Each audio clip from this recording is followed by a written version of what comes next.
I have spent 15 years working as a land surveyor for the Municipal Planning Office. My job is not glamorous. It involves standing in the middle of empty roads at 4 in the morning to avoid traffic while I calibrate laser levels and measure the precise grade of the asphalt. I am a man of mathematics and concrete. I believe in the steady pull of gravity and the predictable expansion of heat on a summer day. When a road begins to buckle or a sidewalk cracks in a way that defies the local geological survey, I am the person who finds out why. I have seen sinkholes swallow entire sedans, and I have seen roots from ancient oak trees lift foundations 5 inches off the ground. There is always a reason. There is always a physical cause for a physical effect. That was what I told myself until I was assigned to Blackwood Lane. The street is a short dead end tucked into a valley where the humidity sits heavy and the sunlight struggles to reach the pavement even at noon.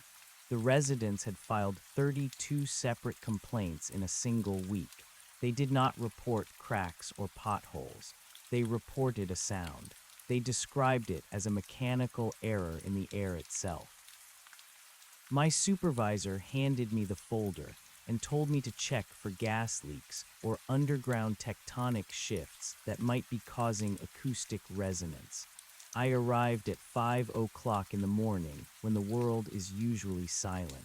I parked my truck at the entrance of the lane and stepped out into the thick gray mist. The first thing I noticed was the silence. It was not the peaceful silence of a sleeping neighborhood. It was the heavy, suffocating silence of a vacuum. I grabbed my tripod and my electronic distance meter from the back of the truck. I closed the tailgate, and the sound of the metal slamming shut felt strangely thin, as if the air was too weak to carry the vibration. I began to walk down the center of the street. My heavy work boots hit the pavement with a rhythmic thud. 1, 2, 3, 4. I stopped to adjust the strap on my shoulder. That was when I heard it. A split second after I stopped moving, the sound of my own footsteps continued. But they were not moving away from me. They were coming back. The sound was distinct and sharp.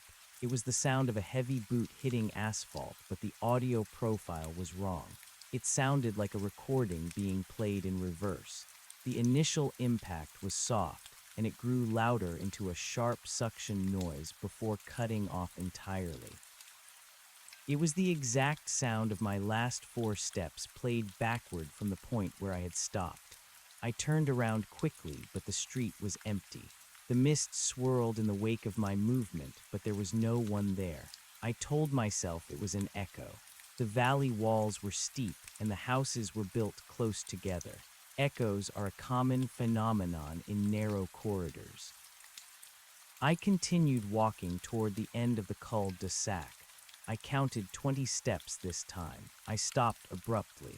I waited. 1 second passed. Then the air behind me began to ripple. Thud, thud, thud. The sound of 20 footsteps played out in the exact reverse order of my movement. It sounded like the world was rewinding a tape. The scrape of my heel against a loose pebble was the most disturbing part. In real time, the scrape happens at the end of the step. In the reversal, the scrape happened first and transitioned into the heavy plant of the foot. It was a perfect mirror image of my kinetic energy. I felt a cold shiver crawl up my spine. My professional mind tried to calculate the delay. It was exactly 1.5 seconds. I set up my tripod and leveled the laser. I needed to focus on the work. If I could prove the ground was shifting, I could leave. I looked through the sight of the level toward the target at the end of the street. The red dot of the laser danced on the surface of a garage door. As I adjusted the focus, I heard a door open somewhere behind me. It was a slow groaning sound. I did not turn around. I listened. The sound of the door opening played forward, and then immediately it played backward. The groan of the hinge sucked back into the frame. A woman was standing on her porch 3 houses down. She looked tired. Her hair was messy and her eyes were sunken as if she had not slept in days. She did not say hello. She just watched me. I cleared my throat and asked if she was the one who had filed the complaint about the noise. She did not answer with words. She stepped off her porch and walked toward me. Every time her foot hit the concrete, the reverse echo followed her. It sounded like a frantic scratching against the fabric of reality. She stopped 5 feet away from me. She asked me if I could fix it. Her voice was brittle. When she finished the sentence, the air around her mouth seemed to shimmer. Her words played back in reverse. It was a series of guttural vowels and sharp consonants that made no sense. It sounded like a foreign language spoken by someone with a mouth full of glass. I told her I was just a surveyor and that I was looking for a physical cause. She laughed, but the laugh was hollow. When the reverse laugh hit my ears, it sounded like a sob. She told me that it starts with the footsteps, then it takes the voices, then it takes the heartbeat. She pointed toward the end of the street where the mist was thickest. My neighbor has been standing in his living room for 3 days, she said. He stopped moving because he is afraid of the sound that comes after the silence. I did not want to believe her. I am a man of science. I told her there must be a high-frequency vibration coming from the power lines, or perhaps a pocket of natural gas causing auditory hallucinations. I turned back to my equipment to hide my shaking hands. I looked through the lens of the surveyor level again. The red laser dot was no longer on the garage door. It was suspended in mid-air. It was hitting something invisible in the middle of the street. I adjusted the focus and my blood turned to ice. There was a distortion in the air. It looked like heat rising off a desert highway, but it was shaped like a human being. It was standing exactly where I had stood 10 minutes ago. It was not a ghost. It was a fold in the space between the houses. I watched as the distortion began to move. It did not move forward. It moved in a jagged, stuttering motion. It was mimicking my movements from earlier. It lifted a transparent leg and placed it down. The sound of the reverse footstep coincided perfectly with the movement of the distortion. It was retracing my path. Every step I had taken since entering Blackwood Lane was being played back by this thing. The woman on the porch began to scream. The sound was terrifying, but the reversal was worse. The reverse scream sounded like something being inhaled into a vacuum. It was a high-pitched whistling that set my teeth on edge. I grabbed my tripod and began to run toward my truck. I did not care about the equipment. I did not care about the report. I just wanted to leave. As I ran, the sound behind me became a chaotic roar. Hundreds of footsteps were playing back at once. The sound of my heavy breathing was being mirrored and reversed, creating a rhythmic pulsing in the air. I reached the truck and fumbled with my keys. I looked into the side mirror. The distortion was not alone anymore. There were dozens of them. Every person who had walked on this street in the last week had left a ghost of their movement behind. The street was full of these shimmering outlines, all moving backward through time. I jumped into the cab and slammed the door. The sound of the door closing played back instantly. I started the engine. The roar of the motor was deafening, but the reverse roar was a low-frequency vibration that made my vision blur. I shifted into gear and floored the accelerator. I did not look back until I was 2 miles away. I returned to the office and told my supervisor that the street was fine. I told him it was a simple case of acoustic resonance caused by the valley walls. I lied. I quit my job the next day. I stay away from narrow streets now. I stay away from quiet places. I always wear soft shoes that do not make a sound when I walk, but sometimes when I am lying in bed and the house is completely still, I can hear it. It is faint, but it is there. In the silence of my bedroom, I hear the sound of a single heartbeat, and then a second later I hear it again, only it is not a beat. It is a sharp intake of air. It is the sound of my heart beating backward. The street did not just reverse the footsteps. It caught the rhythm of my life, and it began to reel it in. I do not know how much time I have left before the reversal catches up to the present. I do not know what happens when the forward motion meets the backward echo. I only know that the air in my room is getting colder, and the sound of my own breathing is starting to sound like a recording being rewound. I am waiting for the moment when the tape runs out. I have started leaving the television on at a high volume to drown out the noise. I play music with heavy drums and fast tempos. I try to create a wall of sound that the reversal cannot penetrate, but in the gaps between the songs I hear it. The sound of a glass breaking that has not fallen yet. The sound of a door slamming that I have not closed. The street followed me home. It is not a place on a map. It is a condition of the air. It is a flaw in the way time moves across the surface of the earth. I went to see a doctor, but I could not explain the problem. How do you tell a professional that your reality is playing in reverse? He listened to my chest with a stethoscope and his face went pale. He asked me if I had a mechanical heart valve. I told him I did not. He said he heard a clicking sound that he could not identify. He said it sounded like a clock ticking backward.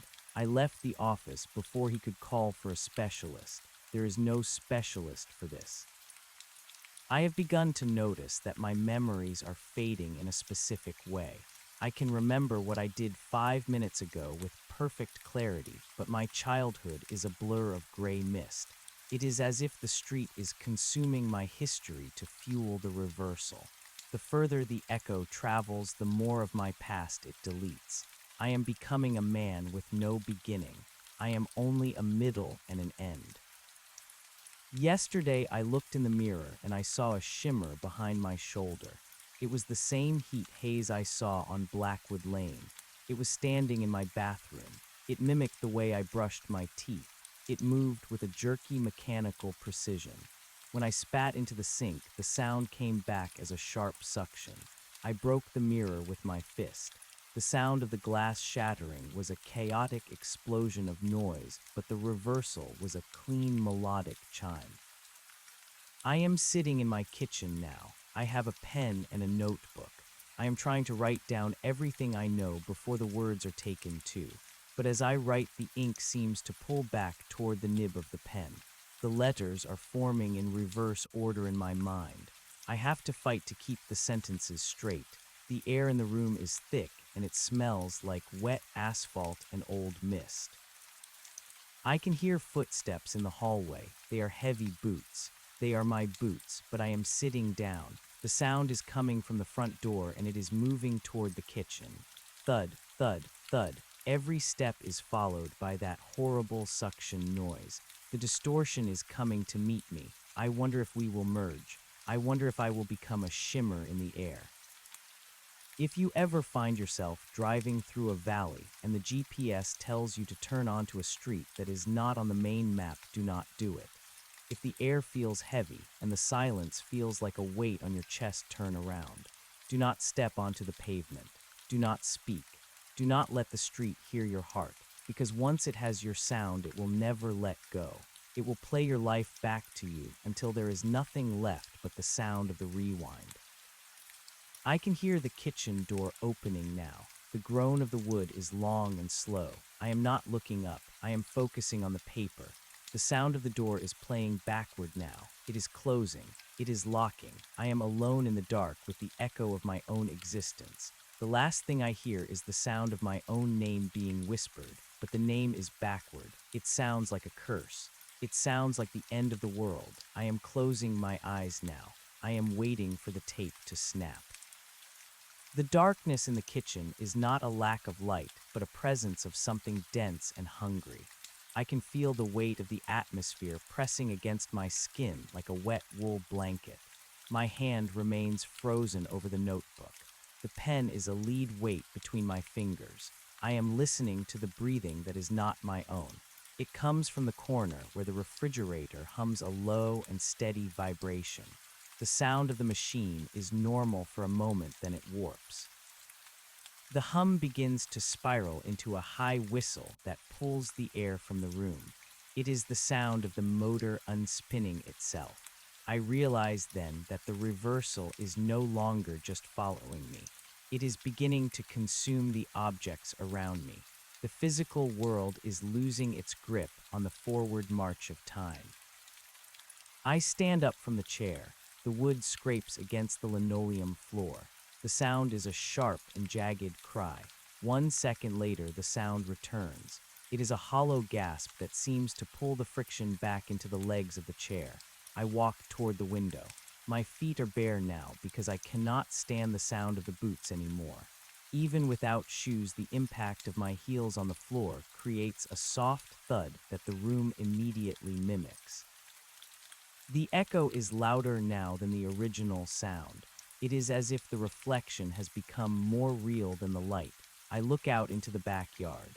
The moon is a pale sliver behind the clouds. The trees are swaying in the wind, but they move in a stuttering and frantic rhythm. A leaf detaches from a branch and begins to fall.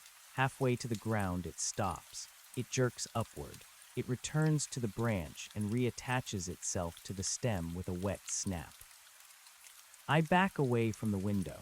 My heart is a frantic bird trapped in a cage of ribs. Every pulse is followed by that sickening inward draw of breath. I can feel the blood in my veins struggling to flow.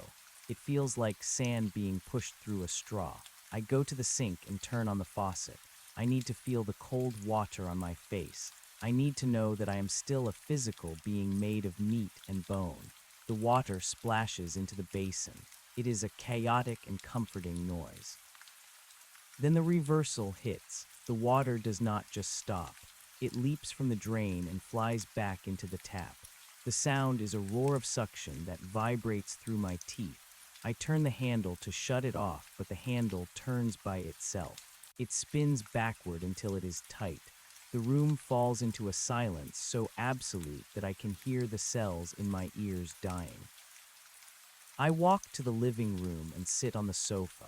I do not turn on the television. I do not want to see the images moving in reverse. I do not want to see people walking backward and unearthing their lives. I sit in the dark and try to think of a way out.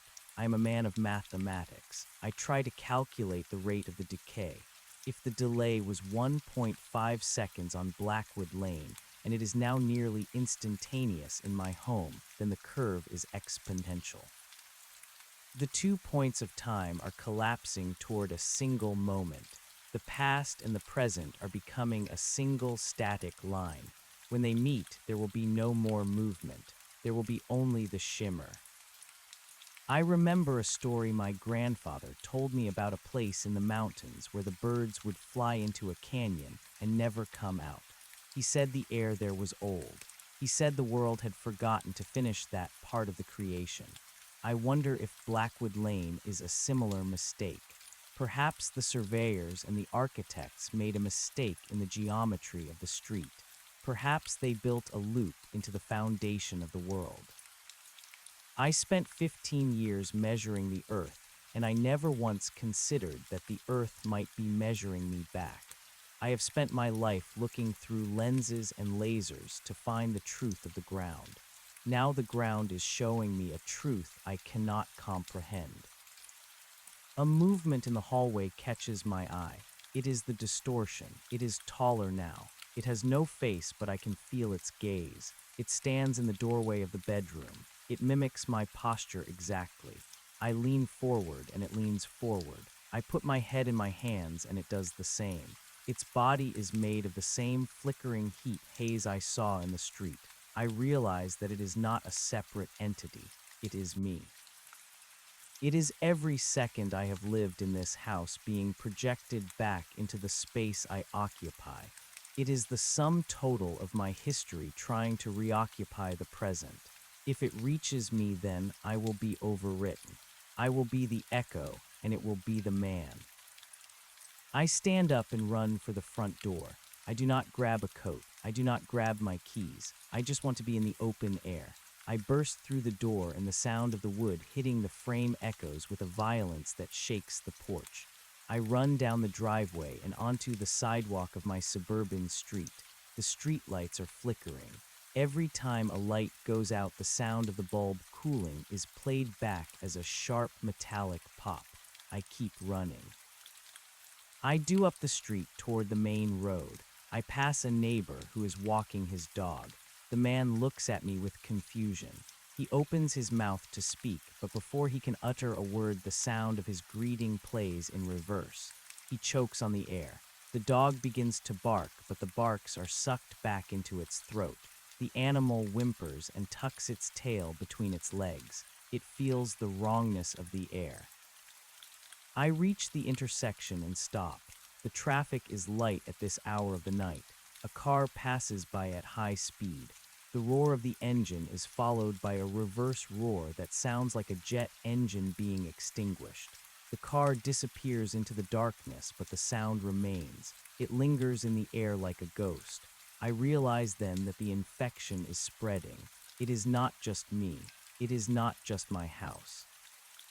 I carried the silence of Blackwood Lane with me, and now I am a carrier for the end of time. Every step I take infects the pavement. Every word I speak corrupts the atmosphere. I am a walking void.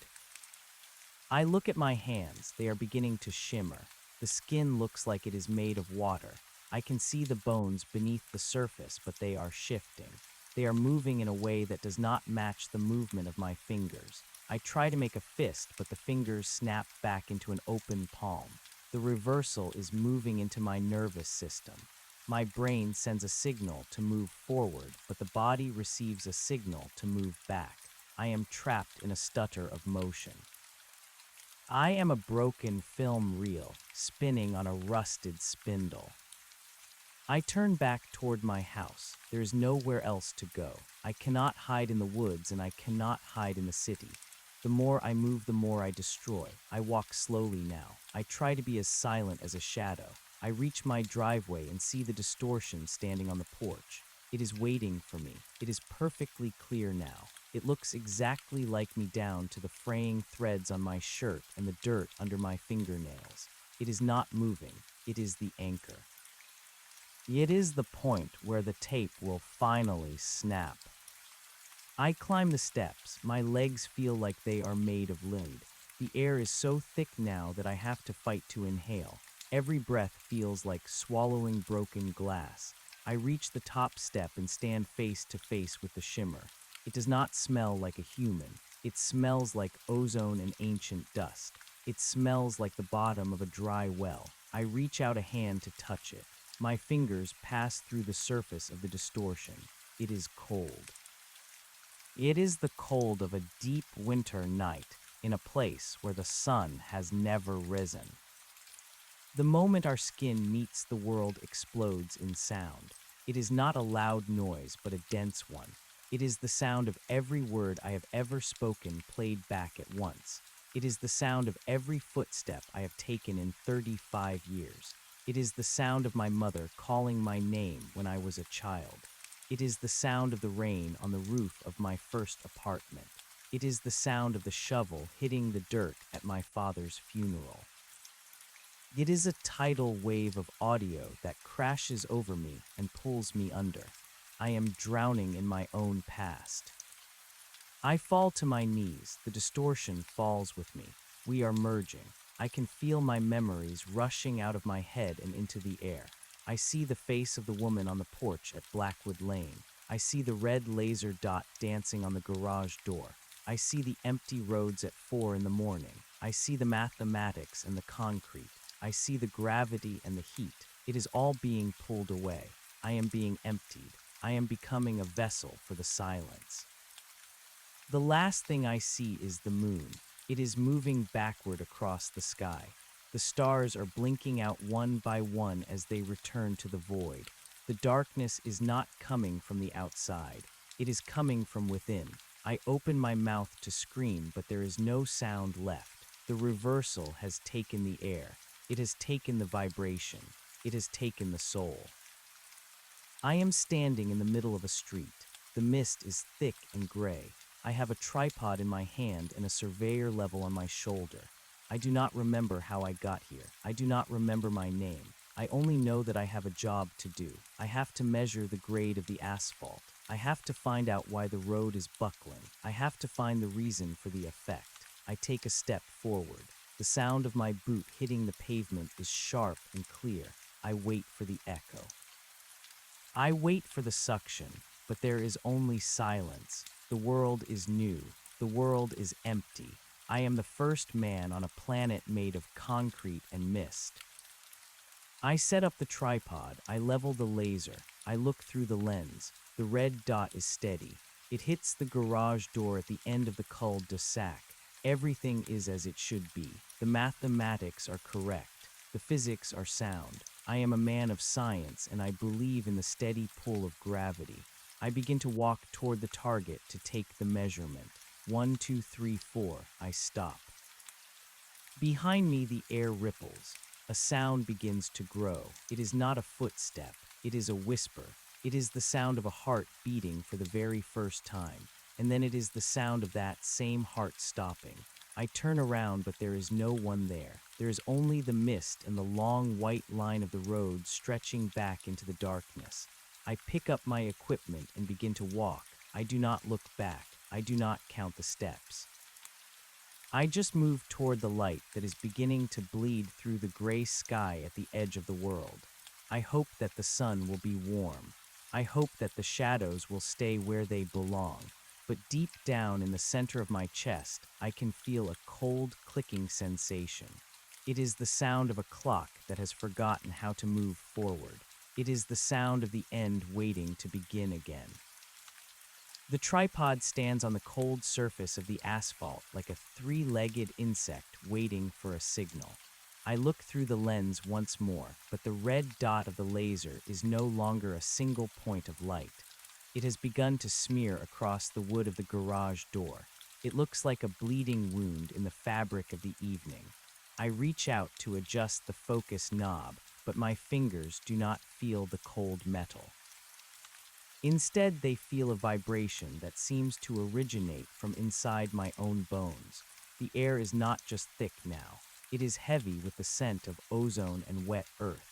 It is the smell of a storm that has already passed but is somehow still arriving. I take a step back from the instrument, and the sound of my heel hitting the ground is not a thud. It is a sharp inhalation. The reversal has not left me. It has merely waited for me to become still. I turn my head toward the houses that line the cul-de-sac. They are perfect boxes of brick and siding, but they look like stage properties in a play that has been canceled. There are no lights in the windows. There are no cars in the driveways. There is only the gray mist and the sound of the silence. I try to remember the name of this place, but the word is gone. I try to remember my own name, but that is gone too. I am a shadow with a surveyor tool. I am a ghost with a mission that no longer matters. I walk toward the nearest house, and my footsteps create a rhythm of suction and release. Every time I lift my foot, the ground seems to pull at me as if it wants to keep the sound for itself.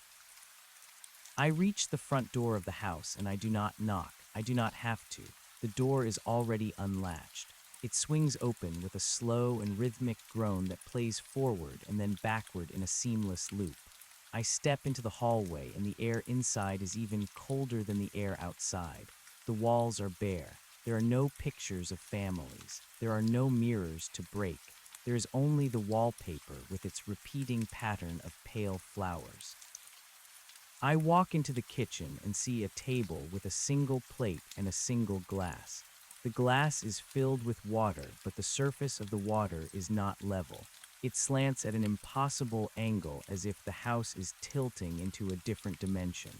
I reach out to touch the glass, and the water leaps up to meet my hand. It does not feel wet. It feels like needles of ice. I back away from the table, and the sound of my movement is a chaotic symphony of reverse echoes. I can hear the sounds of a meal that has not been cooked yet. I can hear the clatter of silverware that is still in the drawer. The house is a reservoir of time, and the dam is breaking. I run back into the hallway and toward the stairs. I do not know why I want to go up. Perhaps I think the air will be thinner at the top. Perhaps I think I can see over the mist. I climb the steps, and each one screams under my weight. The screams are pulled back into the wood before they can reach the ceiling. I reach the landing and see a door at the end of the hall. It is painted a deep and bruised purple. I open the door and find myself in a room filled with clocks. There are grandfather clocks and wall clocks and small ticking watches scattered across the floor. None of them show the same time. Some of them have hands that spin forward at a blurring speed. Others have hands that move backward in slow and agonizing jerks. The sound is deafening. It is a wall of ticking that feels like it is peeling the skin from my face. I stand in the center of the room and watch as the clocks begin to melt. The metal casings soften and the glass faces drip like wax. The ticking does not stop. It only grows louder and more distorted. It becomes a pulse. It becomes the sound of a giant heart beating in the basement of the world. I look down at my hands and see that the shimmer has returned. My fingers are becoming translucent. I can see the ticking clocks through my own palms. I am losing my density. I am becoming a part of the atmosphere. I try to speak, but the only sound that comes out is the sound of a clock winding down. I am a machine that is running out of kinetic energy. I turn and run from the room, but the hallway has grown longer. The door at the end seems miles away.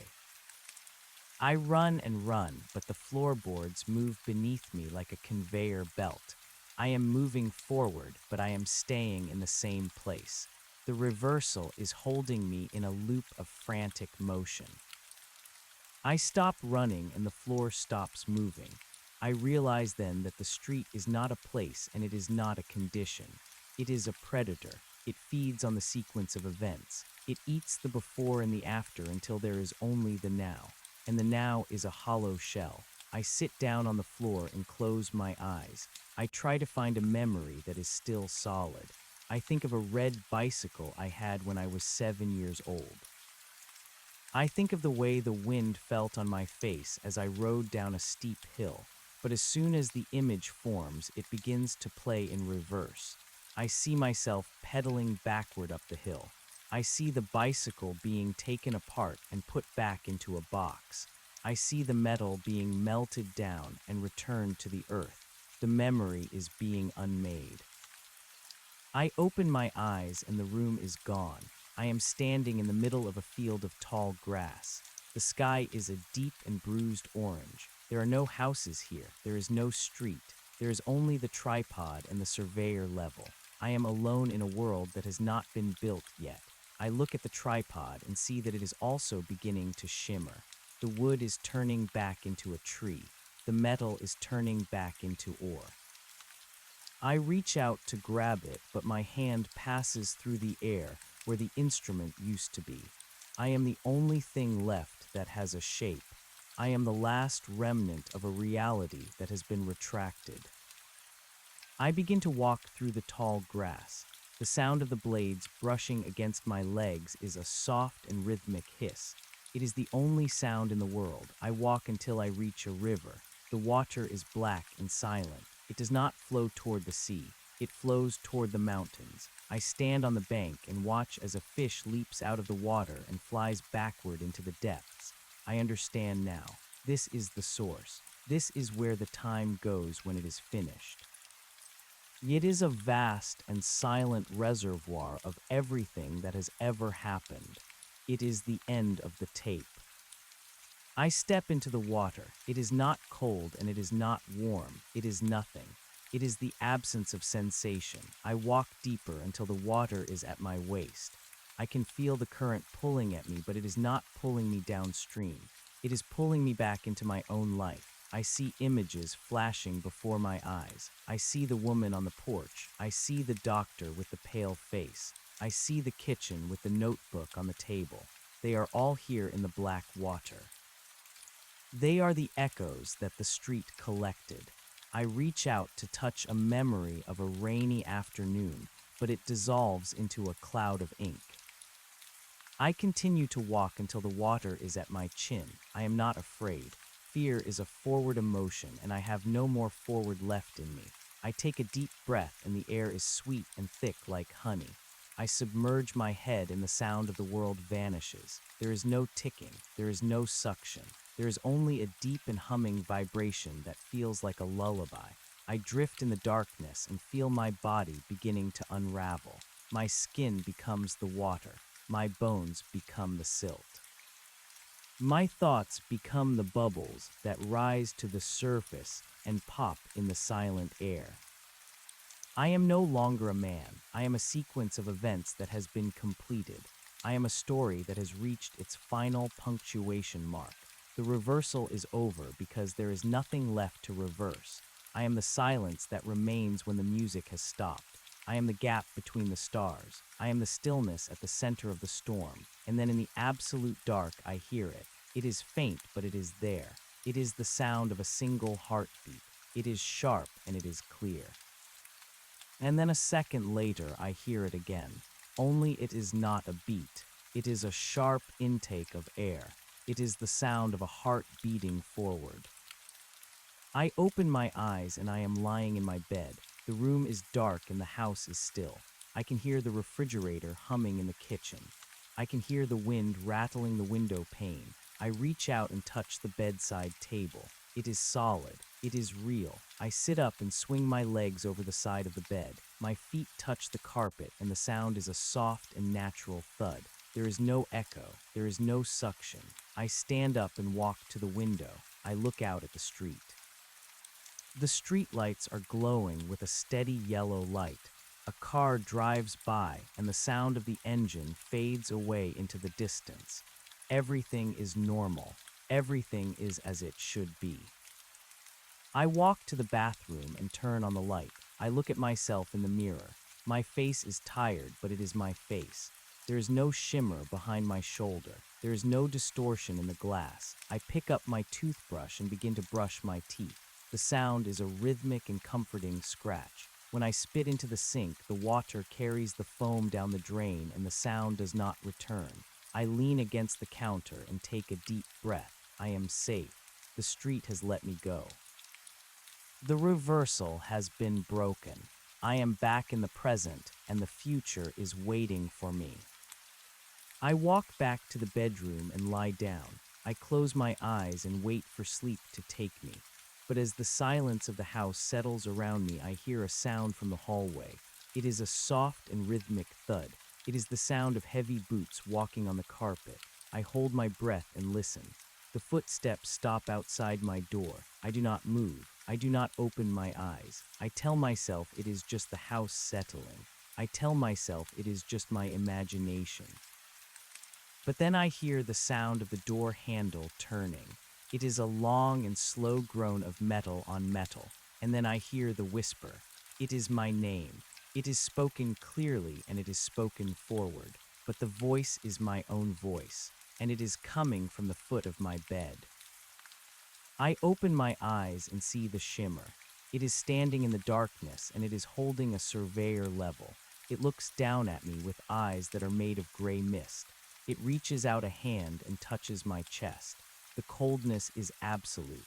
It is the cold of a deep winter night in a place where the sun has never risen. I try to scream, but the sound is sucked back into my throat. I try to move, but my body is frozen in a stutter of motion. The distortion lanes in close to my ear, and I can smell the wet asphalt and the ozone. It whispers one more time. It says that the measurement is complete. It says that the grade is perfect. It says that the road is ready for me. I feel myself being pulled into the shimmer. I feel my reality beginning to blur and fade. The room is disappearing. The house is disappearing. The world is disappearing. There is only the long white line of the road stretching out into the darkness. There is only the mist and the silence. I am standing on Blackwood Lane and I have a tripod in my hand. I look at the garage door at the end of the cul-de-sac and see the red laser dot. It is steady. It is true. I take a step forward and the sound of my boot hitting the pavement is a sharp intake of air. I take another step, and the sound is a hollow gasp. I am the echo. I am the rewind. I am the man who walked onto a street that was not on the map, and I am never coming back.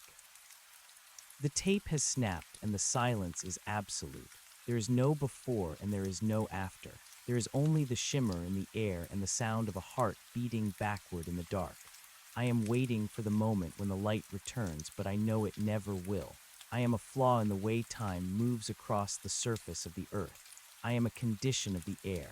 I am the end of the world, and I am just beginning to happen. I close my eyes and listen to the sound of the nothingness. It is the most beautiful thing I have ever heard. It is the sound of the reversal catching up to the present. It is the sound of me. The coldness of the asphalt begins to seep through the soles of my boots and into the marrow of my legs. I am standing at the exact center of the cul-de-sac, and the red dot on the garage door is no longer a light but a hole in reality. It is a puncture wound in the wood and the paint. I can see the darkness of the void leaking through that tiny red circle. I try to lift my hand to shield my eyes, but my arm moves in a series of sharp and disjointed frames. I am a figure in a film that is being projected at the wrong speed. The mist around me starts to hum with the sound of 1,000 bees that are all dying at the same time. It is a low and mournful frequency that makes my teeth ache and my vision blur. I look at the houses again, and they are beginning to fold in on themselves like wet cardboard. The chimneys are sinking into the roofs, and the windows are stretching into long and thin slits of shadow. There is no structural integrity left in the world. The physics of the suburbs have been replaced by the geometry of a nightmare. I take another step toward the garage door, and the sound of the movement is not a footstep. It is the sound of a page being ripped out of a book. I am tearing the fabric of the street as I move through it. The tripod is still there, but it is no longer made of wood and metal. It is made of the memories of trees and the ghosts of iron. It is a transparent outline of an object that used to exist in a world that had a name. I reach the middle of the driveway, and the red dot begins to pulse. It expands and contracts like a lung. Every time it grows larger, I can hear the sound of the woman on the porch calling out to me. She is not saying my name because I do not have a name anymore. She is saying the coordinates of my location. She is reciting the latitude and the longitude of my soul.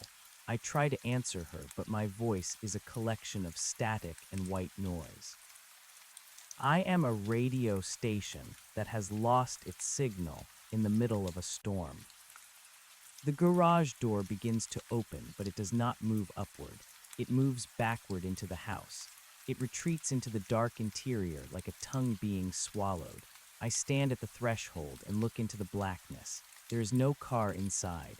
There are no boxes of old holiday decorations or lawn tools. There is only a vast and shimmering plain of gray water that stretches out to an invisible horizon. The house is a shell for an ocean that should not be there. I can see the ripples moving across the surface of the water, and they are moving in a perfect spiral toward the center of the room. I walk into the garage, and the transition from the asphalt to the water is seamless. I do not sink. I do not float. I simply exist on top of the liquid as if I am walking on a sheet of black glass. The sound of my footsteps is now the sound of a clock being wound too tight. It is a metallic clicking that echoes off the walls of the house that is no longer a house. I look down at the water and I can see my reflection, but it is not the reflection of the man I was 10 minutes ago. It is the reflection of a boy of 6 years old who is holding a red balloon. I watch as the boy lets go of the string and the balloon flies downward into the depths of the water. The reflection changes again, and I see an old man with white hair who is sitting in a chair and staring at a blank television screen. The images are flickering past me at a rate that makes my head spin. I am seeing the entire sequence of a life that has been chopped into pieces and thrown into a blender. I am the observer and the observed. I am the camera and the film. I am the light and the shadow. The hum of the bees grows louder, and I realize it is not bees at all. It is the sound of every word I have ever spoken being played back to me in a single second. It is a crushing weight of communication that has no meaning. I reach the center of the garage and the spiral in the water stops moving. The surface becomes perfectly still and perfectly clear. I look down and I can see the bottom of the ocean. It is covered in thousands of surveyor levels and tripods. They are piled up like the bones of a forgotten army. I am not the first man to come here. I am just the latest one to arrive. I am part of a cycle that has been repeating since the first road was paved and the first line was drawn on a map. We are the measurers of the void. We are the ones who try to find the logic in the chaos, and we are the ones who get consumed by it. I feel a sudden and violent urge to laugh, but the air in my lungs has turned into lead. I cannot breathe and I cannot scream. I can only stand there and watch as the red dot from the laser descends from the ceiling and settles on the center of my forehead. The dot is warm. It is the only warm thing in this entire universe of ice and mist. It feels like a finger pressing against my skin. It is a reminder of the sun and the hearth and the touch of another human being. But the warmth is also a warning. It is the heat of a fire that is about to consume everything. The red light begins to bleed down my face and over my eyes. The world turns a deep and bruised crimson. I can no longer see the garage or the water or the houses on Blackwood Lane. I can only see the color of the end. I feel my body beginning to tilt. I am falling over, but I am not hitting the ground. I am falling into the red. I am falling into the light that is a shadow. I am back on the street. The mist has lifted and the sky is a brilliant and blinding white. There are no clouds and there is no sun. There is only the light. I am standing in front of a house that is made of glass. I can see through the walls and into the rooms. I can see the people inside, but they are not moving. They are frozen in the middle of their lives. A woman is holding a coffee cup halfway to her mouth. A child is suspended in the air at the top of a jump. A dog is caught in the middle of a bark. They are statues of flesh and bone, and they are beautiful in their stillness. I walk past the glass house, and I see another one and then another.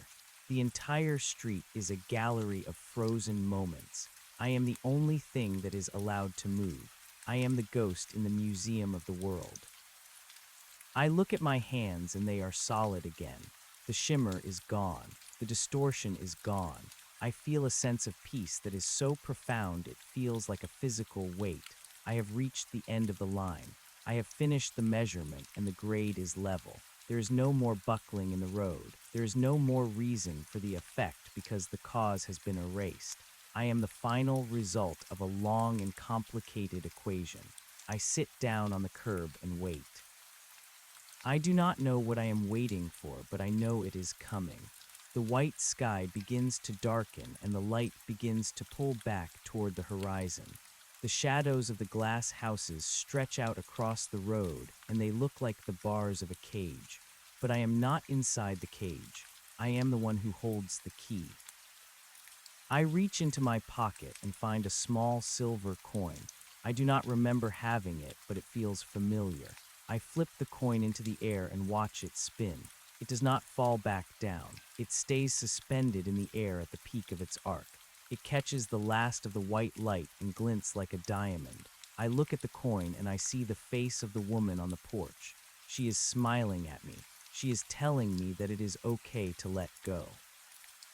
She is telling me that the silence is not a vacuum. It is a song that has not been sung yet. I close my eyes and I can hear the music. It is the sound of the wind in the trees and the sound of the waves on the shore. It is the sound of a heart beating in perfect time with the universe. I am no longer on the street. I am no longer in the garage. I am in a place that has no name and no dimensions. I am a point of light in a sea of darkness. I am a thought in the mind of a god who has forgotten how to speak. I am the beginning and the end and everything in between. The reversal has completed its work. It has taken everything I was and turned it into everything I will be. I am the first man and the last man. I am the surveyor and the survey. I am the road and the destination. The sound of the heartbeat returns, but it is not coming from outside of me. It is coming from the center of my being. It is a strong and steady pulse that vibrates through every atom of my existence. 1, 2, 3, 4. I begin to count the beats, and each one feels like a new world being born. I am no longer afraid of the dark. I am the dark, and in the dark I can see everything. I can see the stars being born, and I can see them dying. I can see the rise and fall of civilizations. I can see the birth of the first cell and the death of the last sun. It is all happening right now, and it is all happening to me. I open my eyes and I am standing on the porch of the house at Blackwood Lane. The woman is standing there and she is holding a glass of water. She hands it to me and I take a sip. The water is cold and sweet and it tastes like life. I look at her and I know her name. Her name is the same as the wind. Her name is the same as the rain. She smiles at me and tells me that I have done a good job. She tells me that the road is safe now. I look behind me and I see the street. It is a normal street with normal houses and normal trees. The sun is setting and the sky is a beautiful shade of pink and orange. I pick up my tripod and my surveyor level and I begin to walk away. I do not look back because I do not need to. I know that everything is exactly where it is supposed to be. The mathematics are correct. The physics are sound. I am a man of science and I believe in the steady pull of gravity.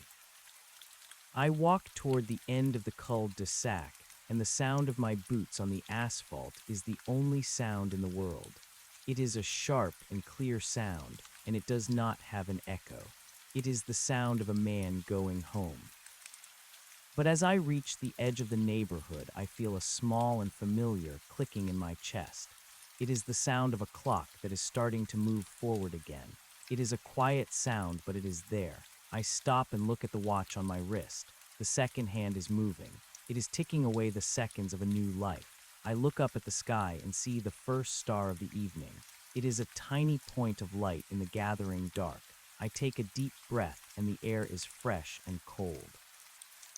I am alive, I am real, I am here. I start to walk again and this time I count the steps. 1, 2, 3, 4. I do not stop at 4. I keep going. 5, 6, 7, 8. The numbers stretch out ahead of me like a long and winding road. I do not know where the road leads, but I am not afraid to find out. I have my tools and I have my measurements. I have the silence and I have the sound. I am ready for whatever comes next. The street is behind me and the world is in front of me.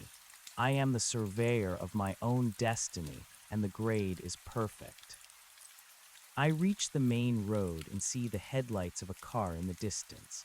The sound of the engine is a low and comforting rumble. It is the sound of civilization. It is the sound of other people. I stand by the side of the road and wait for the car to pass. The driver waves at me and I wave back. I am a part of the world again.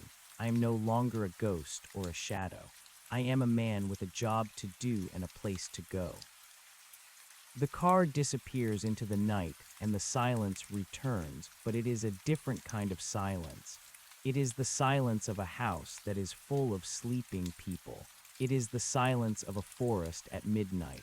It is the silence of peace.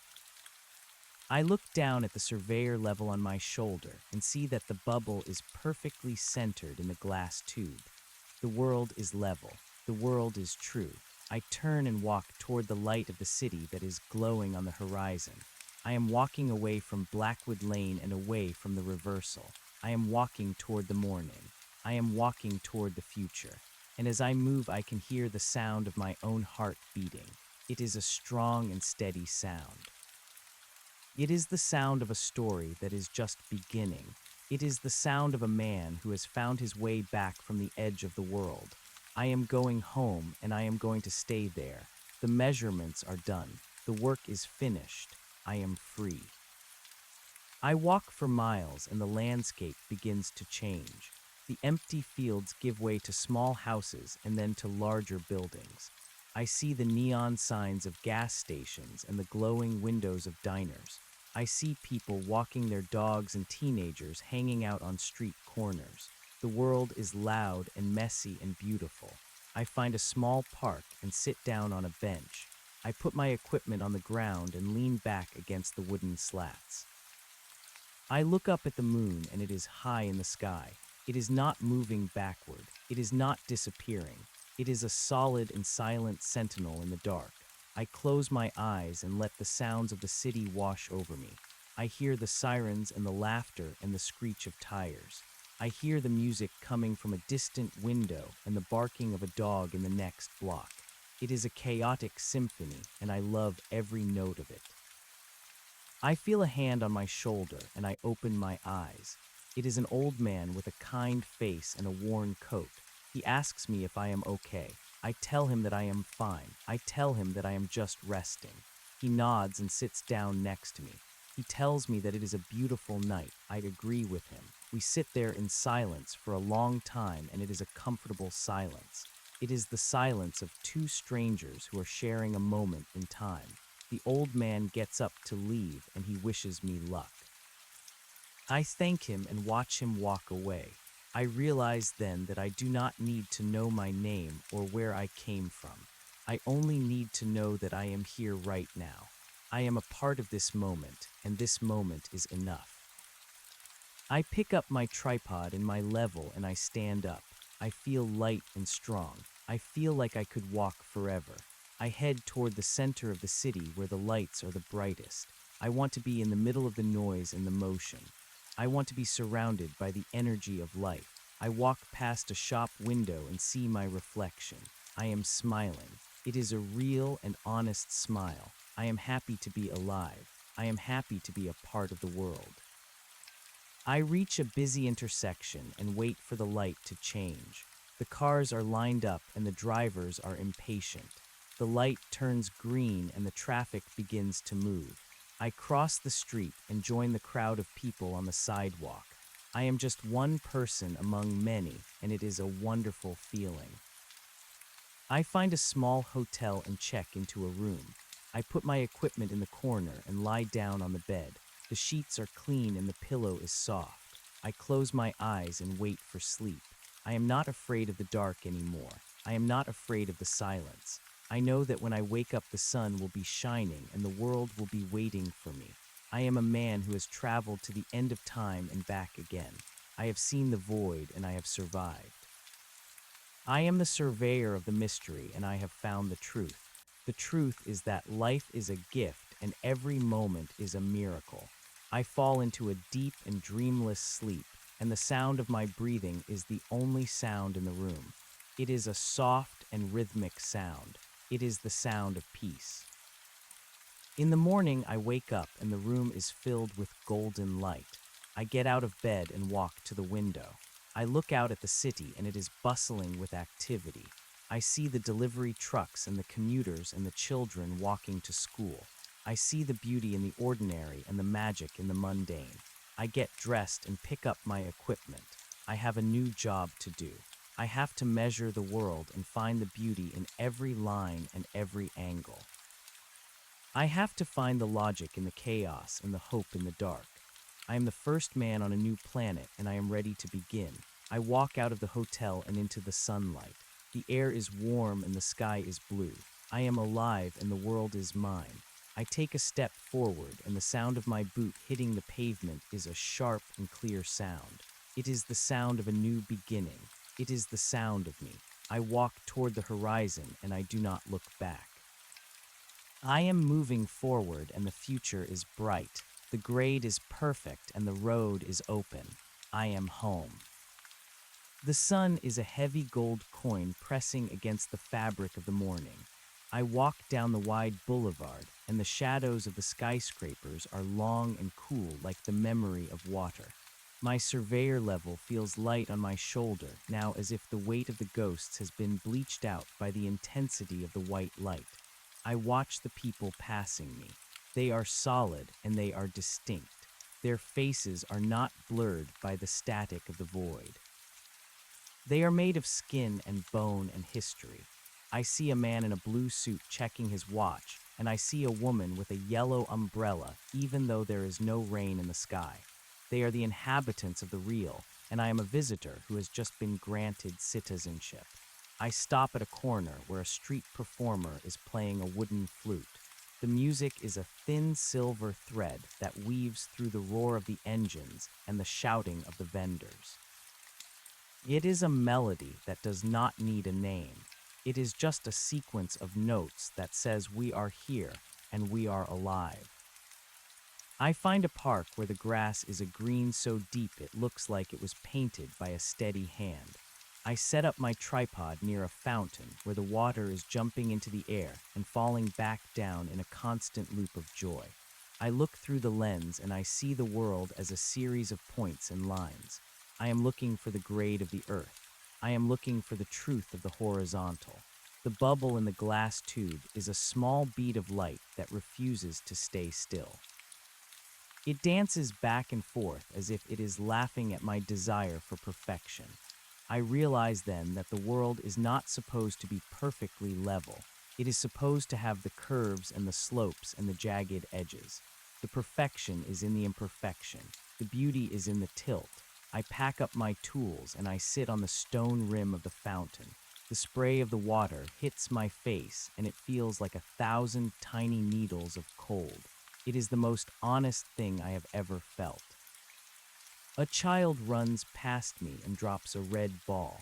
It bounces across the pavement and stops at my feet. I pick it up and the rubber is warm from the sun.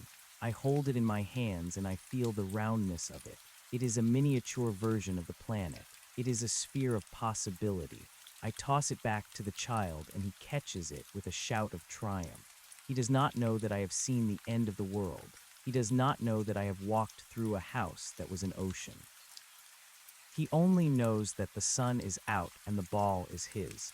I envy him and I pity him and I love him all at the same time. He is the anchor that keeps the world from drifting away into the gray mist. He is the reason the roads are paved and the buildings are built. He is the future and I am the witness. I leave the park and walk toward the river. The water is a dark blue and it is moving with a slow and deliberate power. I stand on the bridge and look down at the swirling eddies.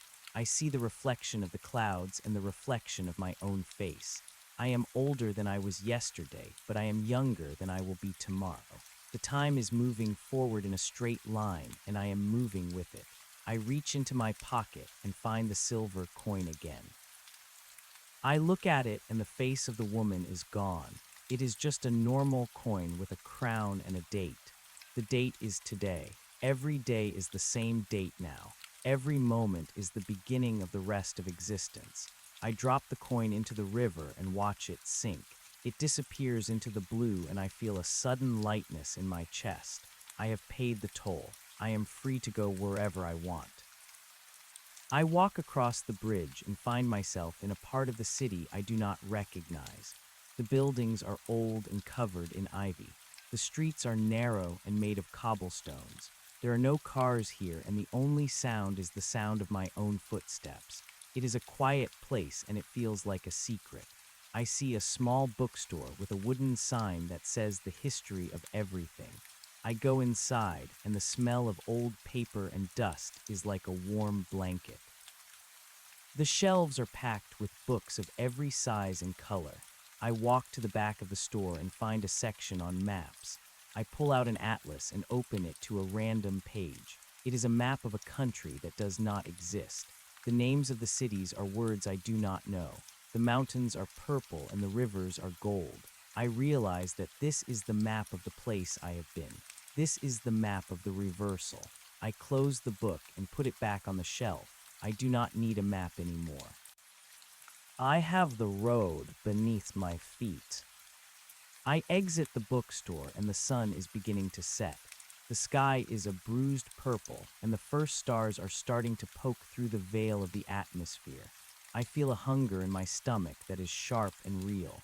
I find a small cafe and sit at a table by the window. I order a bowl of soup and a piece of bread. The waiter is a young man with tired eyes, and he smiles at me as he puts the food on the table. I eat slowly and savor every bite. The soup is hot and salty, and the bread is crusty and sweet. It is a simple meal, but it is a feast. I look out the window and watch the lights of the city flicker on one by one. They look like a fallen galaxy. They look like a promise that the dark will never be absolute.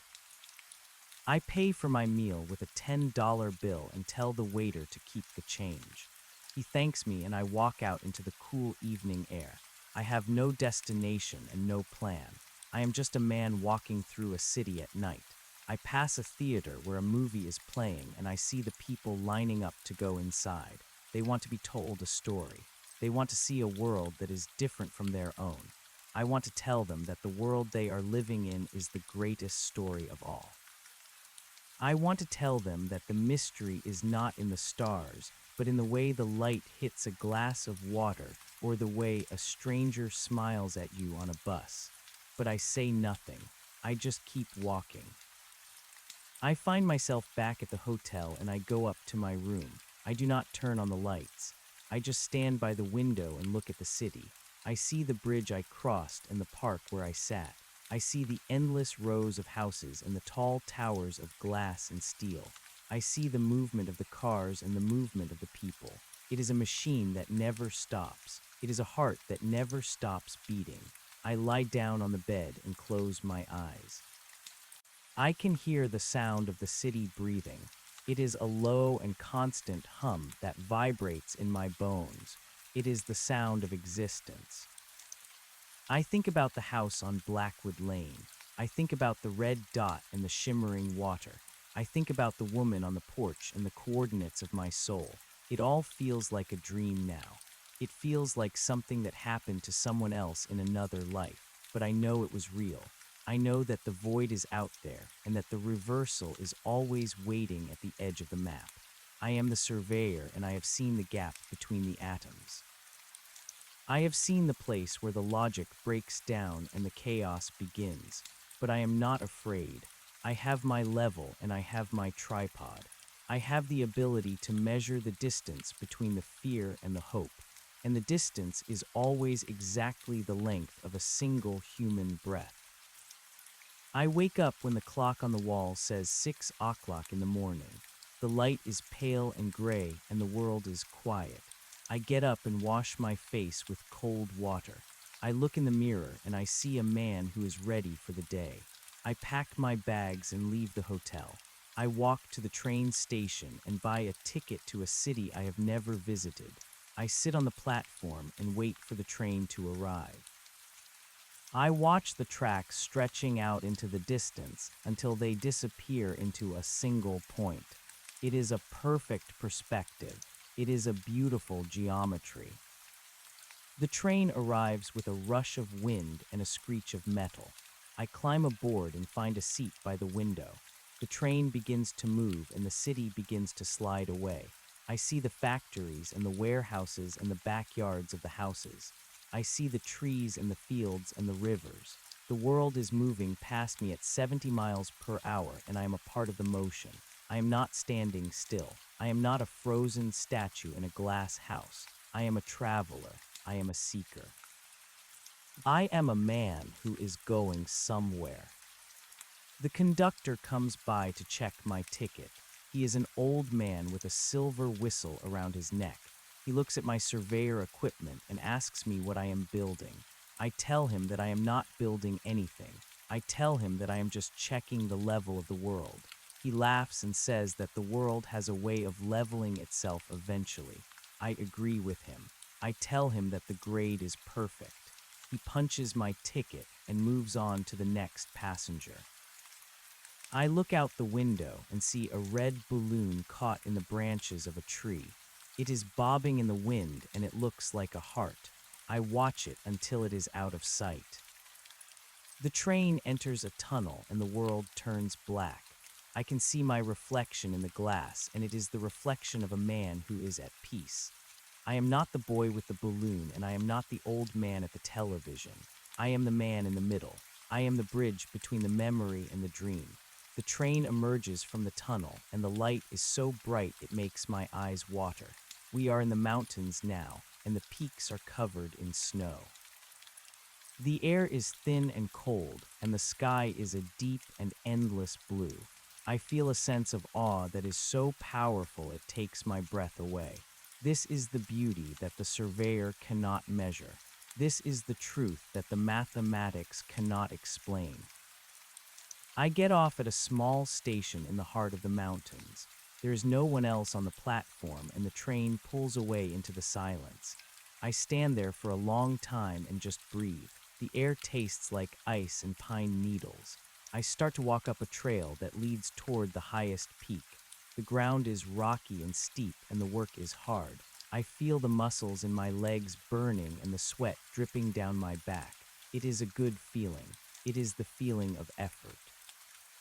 It is the feeling of being alive in a physical body. I reach a high ridge and set up my tripod. I look through the lens and I see the entire world spread out below me. I see the valleys and the forests and the distant glint of the ocean. I see the tiny dots of the towns and the thin lines of the roads. It is a vast and complicated landscape, and it is all connected. There is no beginning and there is no end.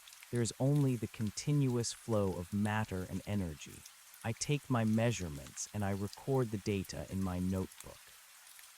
I am not looking for a mistake. I am not looking for a flaw. I am just documenting the glory of the existence. The sun begins to set, and the shadows of the mountains stretch out across the plains like the fingers of a giant. The sky turns a deep crimson and then a dark violet. I sit on a rock and watch the stars come out.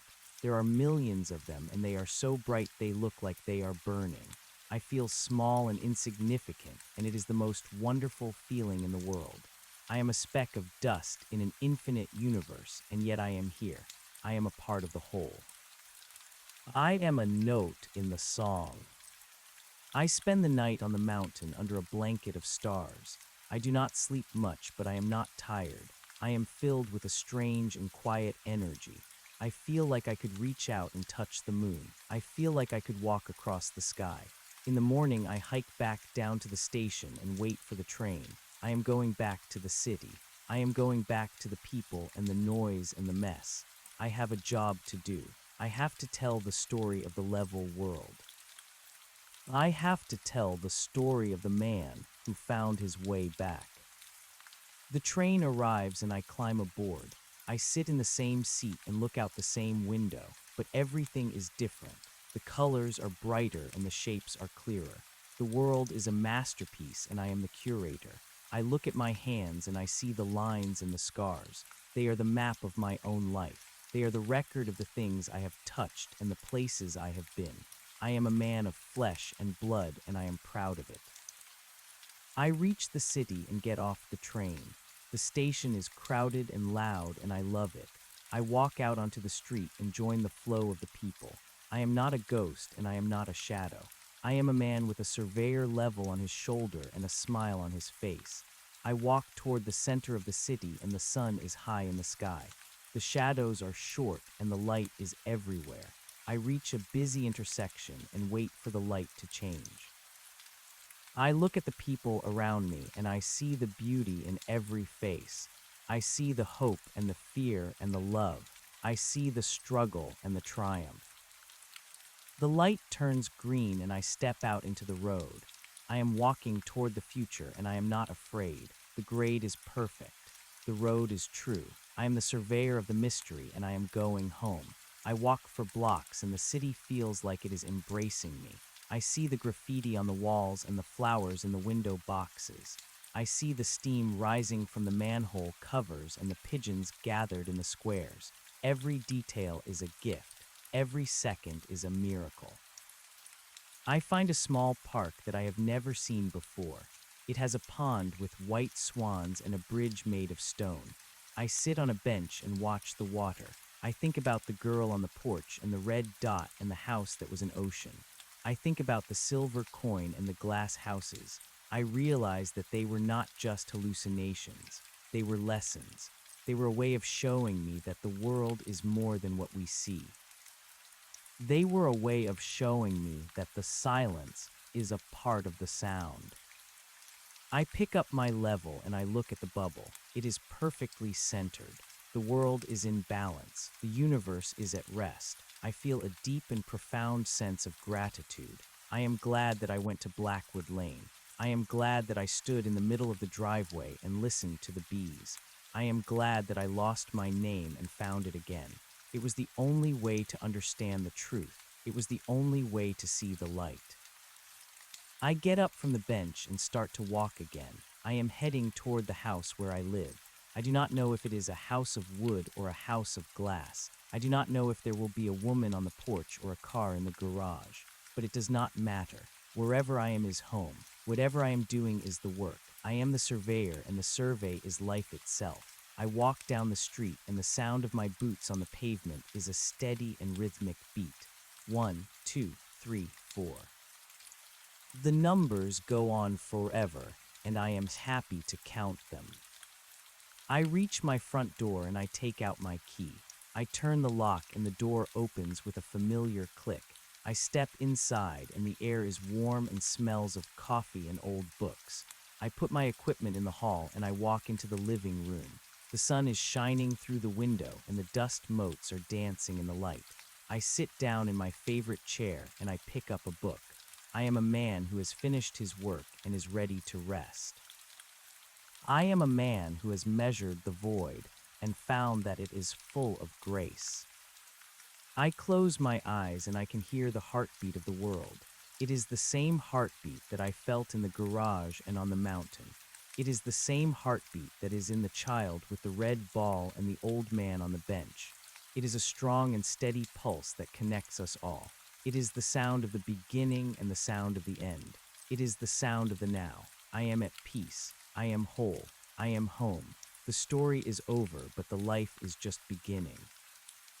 The measurements are taken and the grade is level. The world is true and I am real. I open my eyes and I see the light. It is a beautiful day. It is a perfect day. I am the surveyor of my own soul and I have found the center. I am here. I am here. I am here. The morning sun reaches through the window and touches the floor with a golden hand.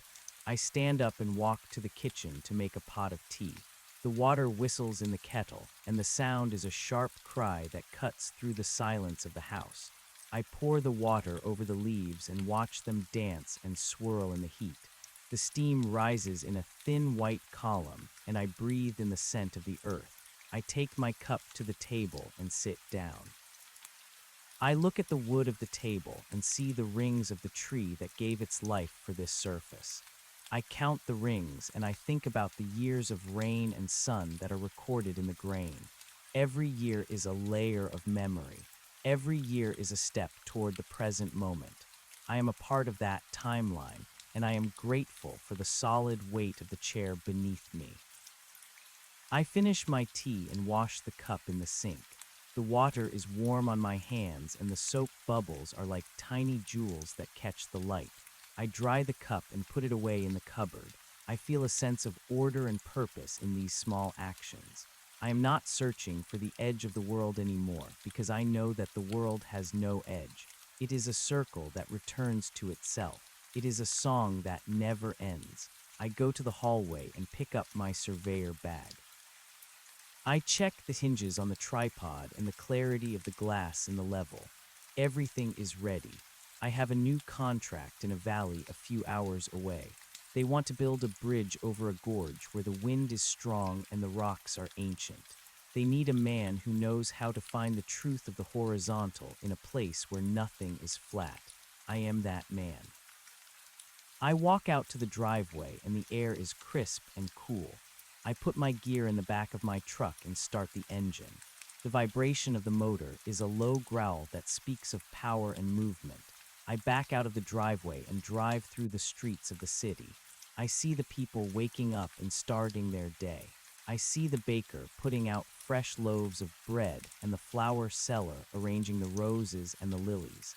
I see the joggers and the commuters and the dreamers. I feel a connection to all of them that I did not have before. I am not a stranger in a strange land. I am a neighbor. I am a witness to the common beauty of the ordinary. I drive out of the city and into the countryside. The buildings give way to fields of corn and wheat that wave in the wind like a golden sea. The road is a black ribbon that stretches out before me, and I follow it with a steady hand on the wheel. I pass a farm where a red barn stands against the blue sky and a group of cows grazes in the pasture.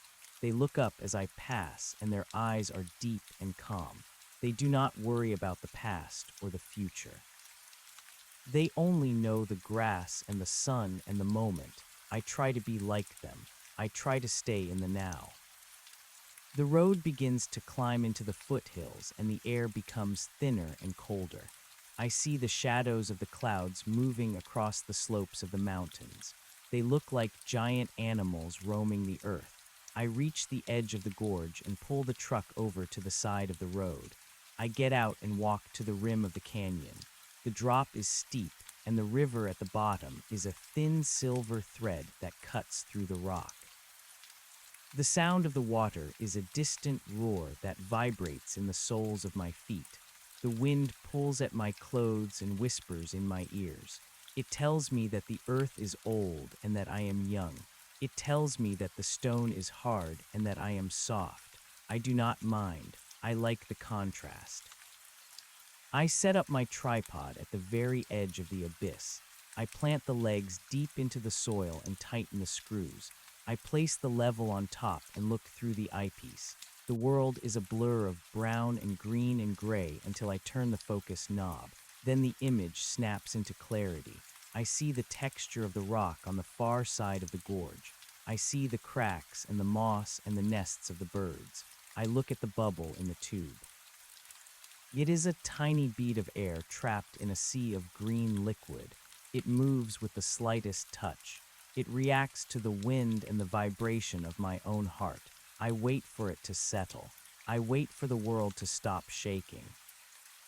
I spend the day taking measurements. I mark the points where the steel will meet the stone. I calculate the angles and the distances. I record the numbers in my book with a steady hand. Every number is a brick in the wall of reality. Every calculation is a promise that the bridge will hold. I am not just measuring the earth. I am measuring the faith that we have in the physical world. We build bridges because we believe that the other side exists. We build roads because we believe that there is a destination. I am the one who confirms those beliefs. I am the one who says that the ground is solid and the path is true. A group of hikers passes me on the trail. They are young and full of energy, and they carry heavy packs on their backs. They stop to look at my equipment and ask me what I am doing. I tell them that I am preparing the way for a bridge. One of the girls asks me if it is hard to find the level in a place like this. I tell her that it is not hard if you know where to look. I tell her that the level is not something you find, but something you create. She smiles and says that she likes that idea. They continue on their way, and I watch them disappear into the trees. I feel a sense of satisfaction in my work. I am helping people get from one place to another. I am a part of the movement of the world. The sun moves across the sky, and the light changes from yellow to orange to red. The shadows in the gorge grow long and deep. I pack up my gear and prepare to leave. I take one last look at the view, and I see a hawk circling in the air above the canyon. It is not flapping its wings. It is just riding the thermals and leaning into the wind. It is a master of the balance. It knows the secret of the horizontal and the vertical. It knows how to be still while moving at great speed. I salute the hawk and get back into my truck. I drive back down the mountain as the first stars begin to appear. The dashboard lights are a soft green glow that illuminates the interior of the cab. I feel a deep sense of peace. I am not the man I was when I went to Blackwood Lane. I am someone new. I am someone who has seen the void and decided to live anyway. I am someone who has looked into the eye of the chaos and found the pattern. I reach the city and the lights are a brilliant tapestry of color and life. I drive through the streets and feel the pulse of the evening.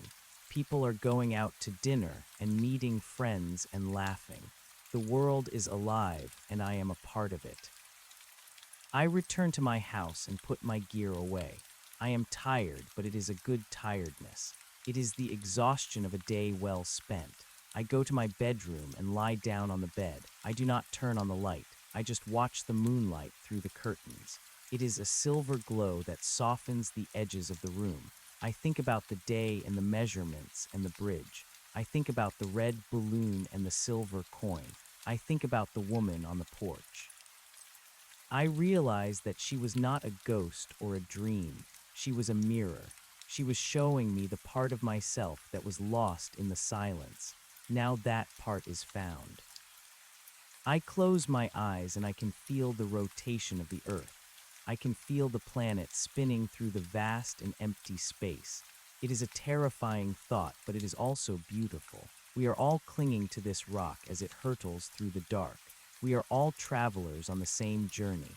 I reach out my hand and touch the wall. It is solid and cold. It is a reminder that I am here. I am present. I am the surveyor of the mystery, and I have found the center of the map. The center is not a place on the ground. The center is a state of being. It is the point where the breath meets the air and the heart meets the beat. The next morning I wake up before the sun. I feel a restless energy in my limbs. I decide to go for a walk in the woods behind my house. The trees are tall and dark, and the ground is covered in a thick carpet of pine needles. I walk slowly and listen to the sounds of the forest. I hear the rustle of a squirrel and the song of a bird and the creak of the branches in the wind. These are the sounds of the world being itself. They do not need a witness, but I am glad to be one. I find a small stream and sit on a mossy rock. The water is clear and cold, and it flows over the stones with a gentle gurgling sound. I reach down and touch the water. It is a shock to my skin, and it makes me feel awake and real. I think about the house on Blackwood Lane again. I wonder if it is still there. I wonder if the red dot is still on the driveway and if the water is still shimmering in the garage. Part of me wants to go back and check. Part of me wants to see if the woman is still on the porch, but I know that I cannot go back. You can never go back to the same place twice because the place changes and you change. The house was a doorway and I have already walked through it. There is no point in looking at the door once you are on the other side. I stand up and continue my walk. I find an old stone wall that has been reclaimed by the forest. The stones are covered in lichen and ferns, and they are falling down in places. I look at the wall and I see the history of the people who built it. They were clearing the land and trying to make a life for themselves. They were trying to create order out of the wilderness. I feel a kinship with them. I am doing the same thing with my level and my tripod. We are all trying to draw a line in the dirt and say that this is where we stand. I return to my house and spend the afternoon reading. I have a collection of old journals from surveyors who worked in the 19th century. They were the ones who mapped the mountains and the plains and the rivers. They faced hunger and cold and danger, but they kept going. They wanted to know what was over the next hill. They wanted to see the shape of the land. I read their words and I feel their passion. They were not just making maps. They were discovering the world. They were the eyes of the humanity.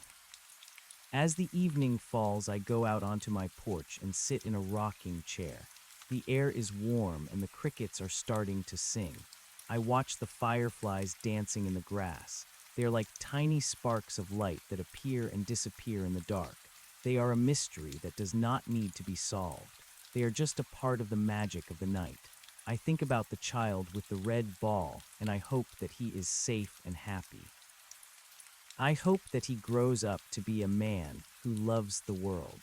I hope that he never loses the shout of triumph that he had when he caught the ball. I feel a deep sense of gratitude for my life. I have a roof over my head and food in my belly and work that I love. I have seen the strange and the wonderful, and I have come back to tell the tale. I am not a hero and I am not a saint. I am just a man who knows the value of a straight line. I am a man who knows that the world is a gift and that every day is a miracle. I am the surveyor of the light and the shadow. I am the witness to the glory of the existence. I go inside and prepare for bed. I set my alarm for the morning because there is more work to be done. There are more bridges to build and more roads to pave. There are more measurements to take and more truths to find. I lie down and close my eyes, and the sound of the city is a lullaby that soothes me to sleep. I dream of mountains and rivers and red balloons. I dream of a house that is an ocean and a woman who is a star. I dream of the level world and the perfect grade. In the middle of the night, I wake up and see a faint light in the corner of the room. It is a small red dot that is glowing on the wall. I look at it and I do not feel afraid. I do not feel the cold or the silence. I just feel a sense of recognition. The red dot is not a threat. It is a reminder. It is a sign that the mystery is still there and that the reversal is always possible. I smile at the dot and I close my eyes. I am not going to follow it. I do not need to. I am exactly where I am supposed to be. I am home. The next day is a Tuesday and the world is busy with the work of living. I drive to a new site near the coast where they are planning a seaside park. The air smells of salt and decaying kelp, and the sound of the waves is a constant crashing beat against the shore. I stand on the dunes and watch the white foam curling over the blue water. The ocean is the ultimate surveyor. It levels everything in its path. It grinds the rocks into sand and smooths the edges of the world. I set up my equipment on the sand, and the legs of the tripod sink into the soft ground. I have to find a solid base. I have to find the foundation beneath the shifting surface. I work through the morning and the sun reflects off the water with a blinding intensity. I wear my dark glasses and focus on the task at hand. I am mapping the contours of the dunes and the path of the future walkway. I see the families playing on the beach and the dogs running through the surf. I see the seagulls hovering in the wind and the distant sails of the boats on the horizon. It is a scene of peace and activity. It is a picture of the world at rest. I stop for lunch and sit on a piece of driftwood. I eat a sandwich and drink some water and watch the tide coming in. The water moves closer and closer to my feet until it touches the toes of my boots. It is cold and powerful, and it reminds me that I am a guest on this planet. I do not own the land, and I do not control the sea. I am just here to observe and to measure. I am the quiet observer of the great dance. I finish my work and drive back to the city.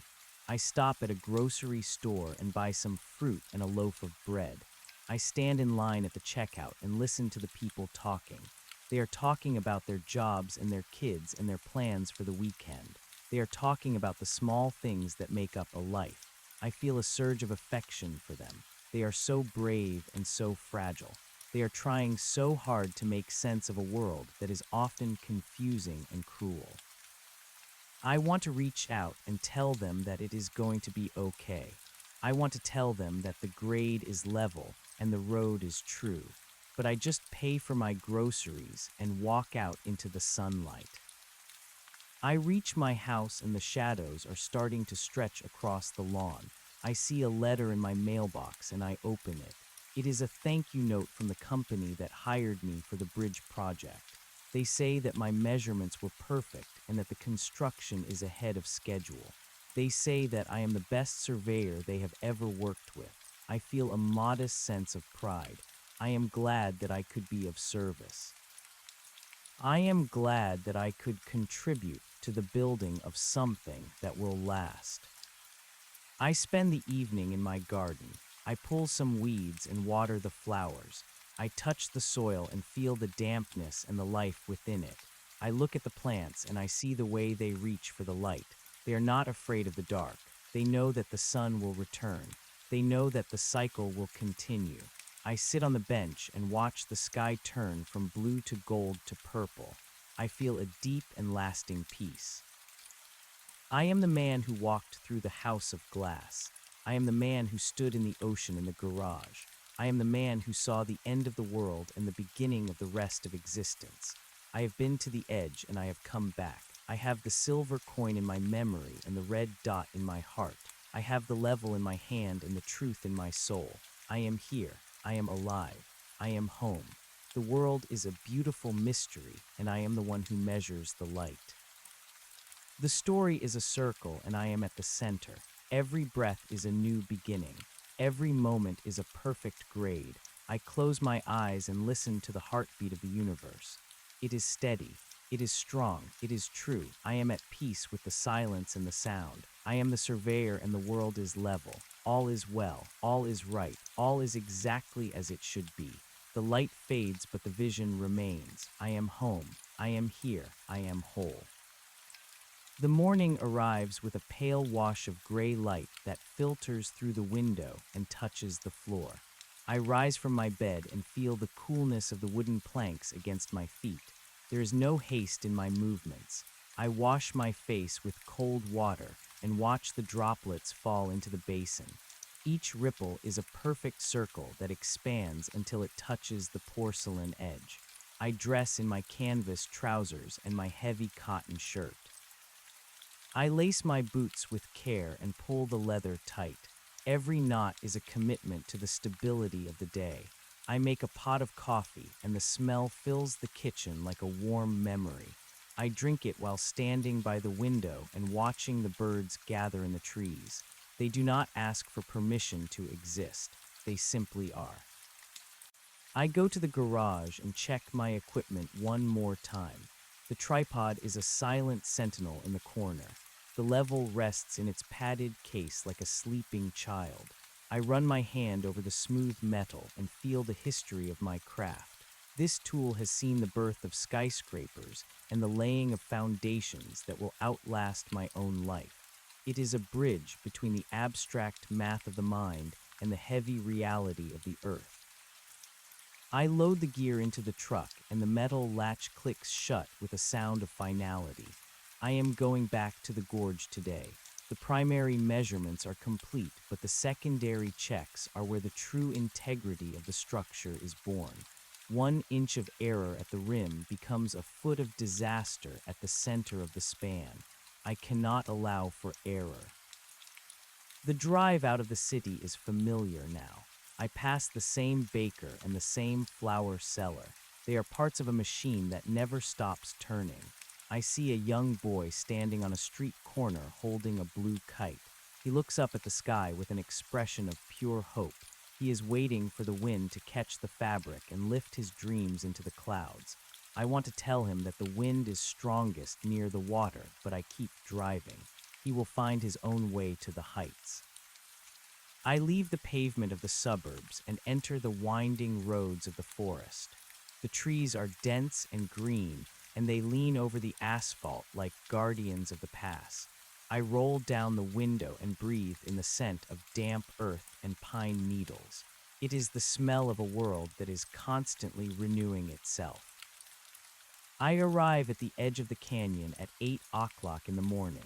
The sun is still low and the shadows are sharp and long. The river below is cloaked in a white mist that looks like a river of clouds.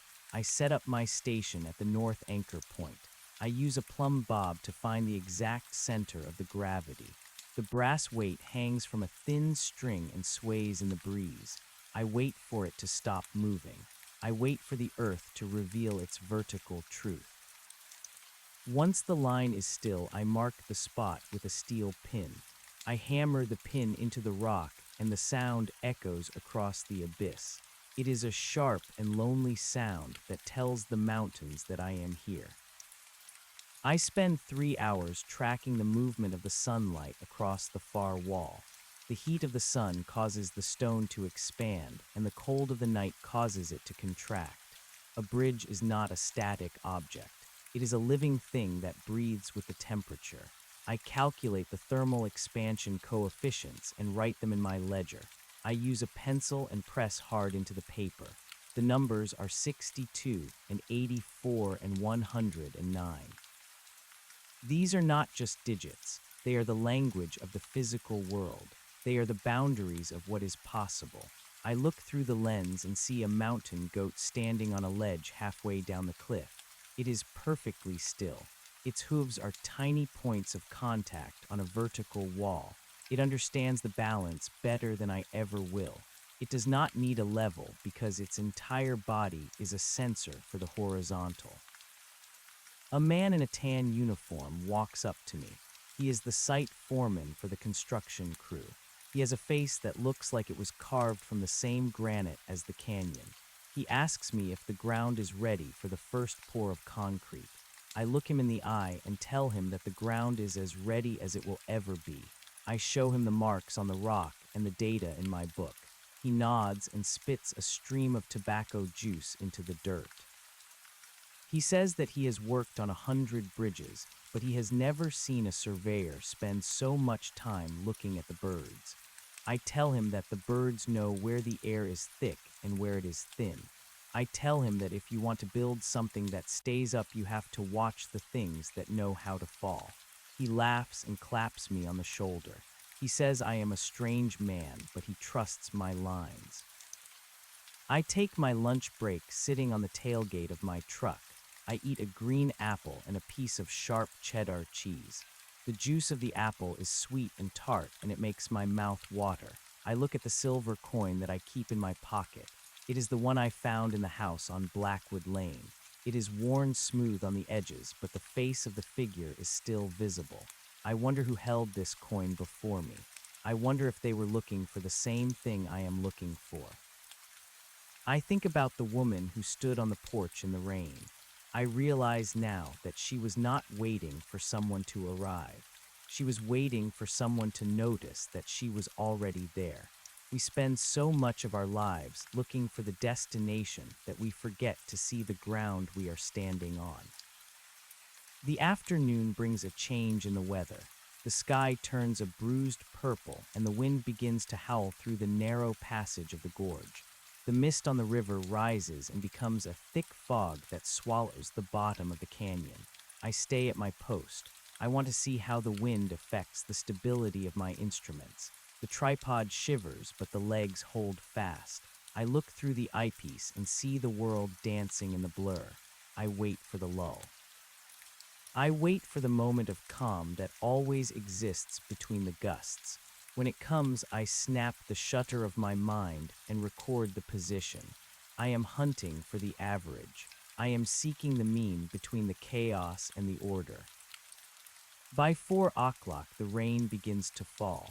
It is a light drizzle at first, but it soon turns into a steady downpour. The rock becomes slick and dangerous. I pack my level into its case and cover my ledger with a piece of plastic. I do not leave. I stand in the rain and let the water soak through my shirt. I want to feel the weight of the atmosphere. I want to know what the bridge will have to endure when I am long gone. The water runs down the cracks in the stone and finds the path of least resistance. It is the same path that the gravity follows. It is the same path that the light follows. Everything in the universe is trying to find the bottom. Everything is trying to reach the level. I drive back to the city in the dark. The windshield wipers move back and forth with a rhythmic clicking sound. It is a hypnotic beat that clears my mind of the numbers and the angles. I think about my father. He was a man who built cabinets. He used to tell me that a door that does not swing true is a lie told to the house. He taught me that there is a moral component to the work of our hands. If we build things that are crooked, we are teaching the world to be crooked. If we build things that are straight, we are providing a foundation for the truth. I did not understand him then, but I understand him now. I am the keeper of the straight line. I stop at a diner on the edge of town. The neon sign hums and flickers in the rain. Inside, the air is thick with the smell of fried onions and old coffee. I sit at the counter and order a bowl of beef stew and a piece of cherry pie. The waitress is an older woman with tired eyes and a kind smile. She asks me if I have been working in the rain. I tell her that I have been measuring the wind. She laughs and says that sounds like a job for a poet or a madman. I tell her that I am a little bit of both. She brings me my food and the steam rises in a white plume. I eat slowly and listen to the rain drumming on the tin roof. It is a cozy sound that makes the world feel small and safe. I pay for my meal with $5.02. I walk out to the parking lot and see a stray dog huddled under a car. It is shivering and its fur is matted with mud. I go back to my truck and find a piece of the cheese I had for lunch. I toss it to the dog and it eats it in one gulp. I want to take the dog home with me, but I know that some things are meant to stay in the wild. I am a surveyor of the land, not a collector of souls. I get in my truck and drive the rest of the way home. The house is quiet and dark. I walk through the rooms without turning on the lights. I know the layout of this place by heart. I know where the floorboards creak and where the shadows gather in the corners. I go to the basement and set my equipment on the workbench. I spend an hour cleaning the lenses and oiling the hinges. A tool that is neglected will eventually betray you.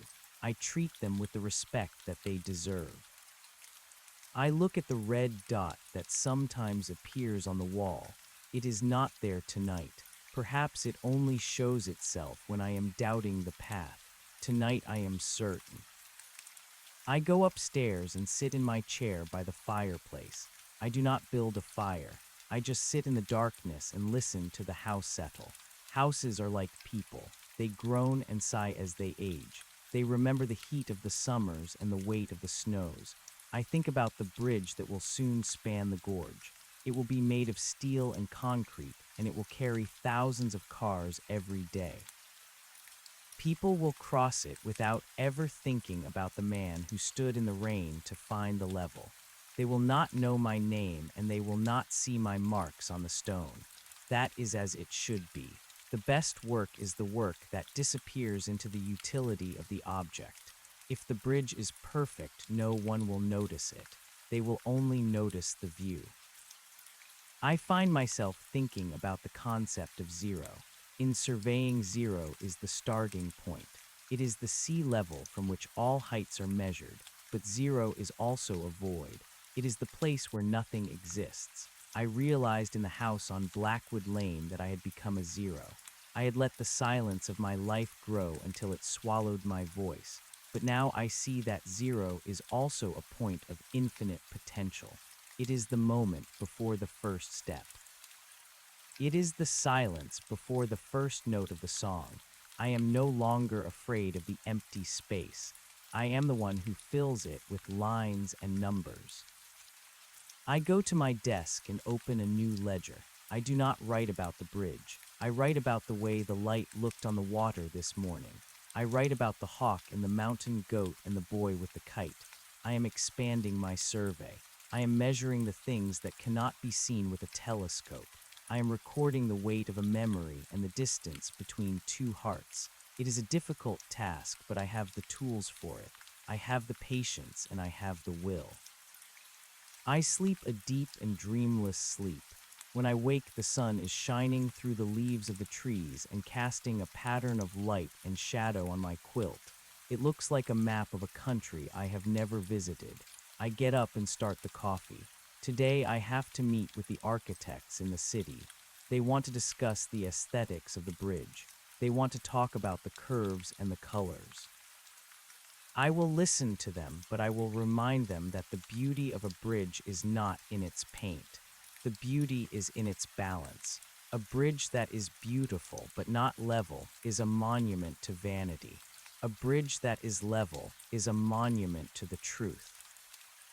I drive into the heart of the city, and the tall buildings rise up around me like the walls of a new canyon. These are the canyons of men. They are built of glass and steel, and they hum with the energy of commerce. I go to the office on the 42nd floor and look out the window. I can see the entire valley from here. I can see the river and the hills and the distant blue line of the mountains. I see the world as a grid of possibilities. The architect is a young man with expensive shoes and a fast way of talking. He shows me his drawings and his models. He speaks of elegance and grace. I show him my ledger and my data. I speak of gravity and wind. We are talking about the same thing but in different languages. In the end, we agree. The bridge will be both beautiful and true. I leave the office and walk through the park. I see a woman sitting on a bench reading a book. She looks up as I pass and our eyes meet for a brief second. There is a flash of recognition. It is not that I know her, but that I know the human condition that she represents. We are both here in this moment, and we are both breathing the same air. I keep walking and I feel a lightness in my chest. I am not a stranger anymore. I am a part of the fabric. I return to my truck and drive to the hardware store.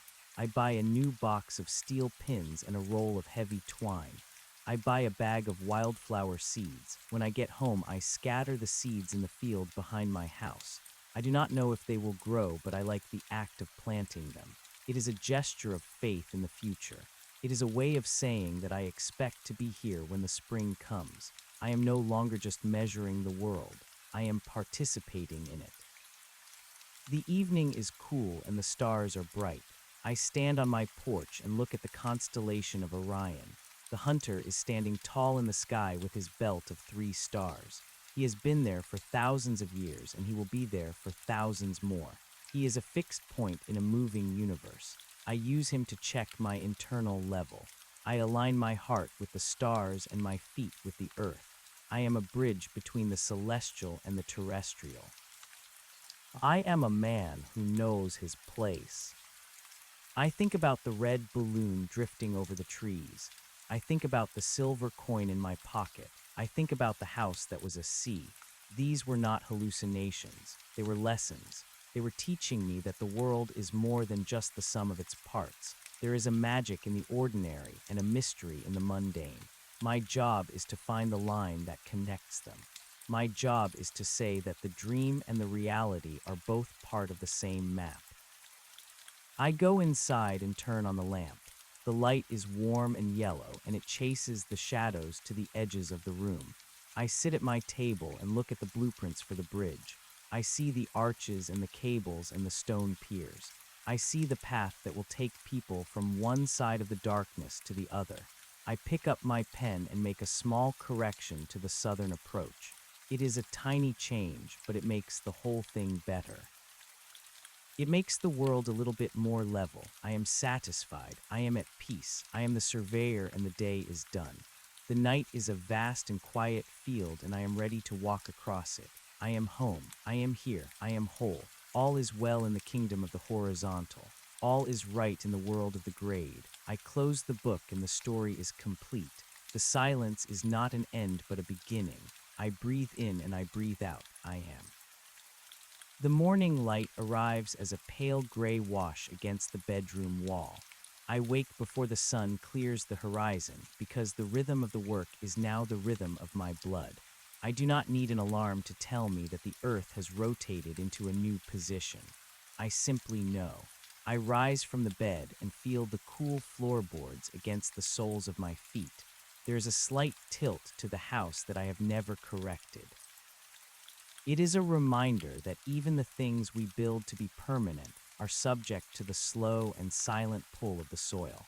I wash my face, and the water is colder than it was yesterday. The season is turning, and the air carries the sharp edge of the coming winter. I put on my clothes and feel the familiar weight of the leather belt around my waist. It holds the tools of my trade, and they clink together with a sound that is both a greeting and a warning. I walk to the kitchen and perform the ritual of the coffee.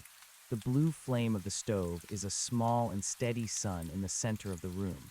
I watch the water reach the point of agitation and then the transition into steam.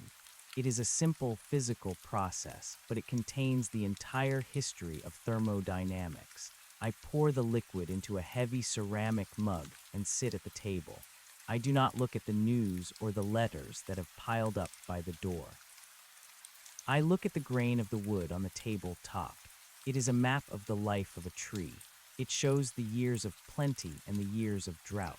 It shows the scars of the storms and the steady growth of the quiet summers. I realize that my own life is etched into the world in much the same way. My marks are not in the wood, but in the stone and the steel of the bridges I have measured. I drive toward the gorge, and the mist is heavier today.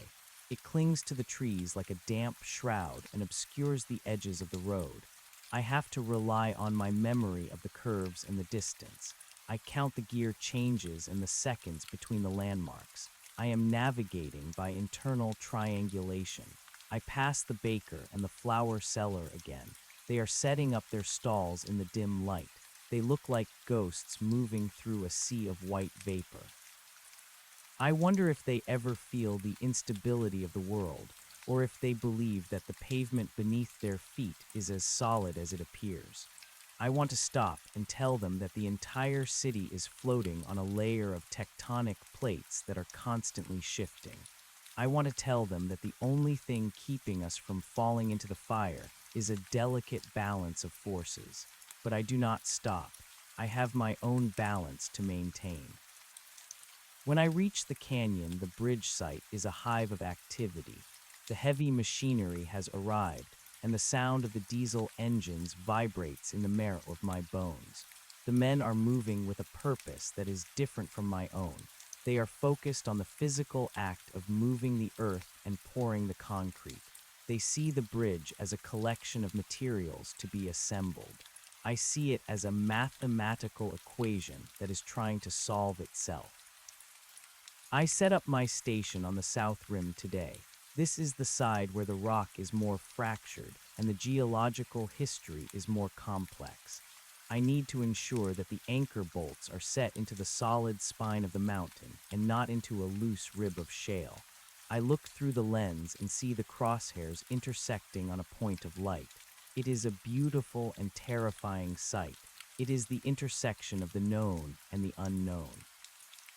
The foreman comes over to me and his boots crunch on the gravel. He looks tired, and there is a layer of dust on his skin that makes him look like a statue. He asks me if I have seen the reports on the subsurface vibrations. I tell him that I have been monitoring the seismic sensors all night. I tell him that the earth is restless but not angry. He grunts and looks down into the abyss. He says that he does not like the way the wind is whistling through the gaps in the scaffolding. He says it sounds like a woman crying for a lost child. I tell him that the wind is just air moving from a high-pressure zone to a low-pressure zone. I tell him that it does not have a voice and it does not have a heart. He looks at me and shakes his head. He says that I have too many numbers in my brain and not enough soul in my chest. I do not argue with him. I know that the numbers are the only thing that will keep the bridge from joining the river at the bottom of the gorge. I spend the afternoon hanging from a safety harness over the edge of the cliff. The height does not bother me. I feel more secure when I am suspended by a rope than when I am standing on a crowded street. The rope is a direct line of tension that connects me to the anchor point. It is a physical manifestation of trust. I use a sonic tester to check the density of the rock face. The device sends a pulse of sound into the stone and measures the time it takes to return. It is a way of listening to the heart of the mountain.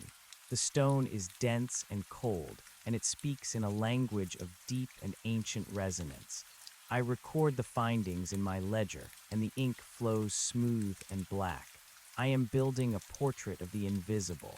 I am mapping the strength of the foundation that no one will ever see. The rain starts again as the sun begins to fade. It is a cold and biting rain that turns the dust into a slick and treacherous mud. The workers begin to pack up their tools and head for the trailers. They are looking for warmth and companionship. They want to forget the cold and the height. I stay on the ledge. I want to see how the water interacts with the new excavations. I watch the streams of runoff as they carve tiny canyons into the fresh earth. It is a miniature version of the process that created the gorge over millions of years. I see the way the water seeks the low ground and the way it carries the silt toward the river. It is a lesson in the power of persistence. The water does not fight the rock. It simply flows until the rock is gone. I realize that my work is a form of resistance against this process. I am trying to build something that will stand against the flow of time and the erosion of the elements. I climb back up to the rim and my muscles are stiff and aching.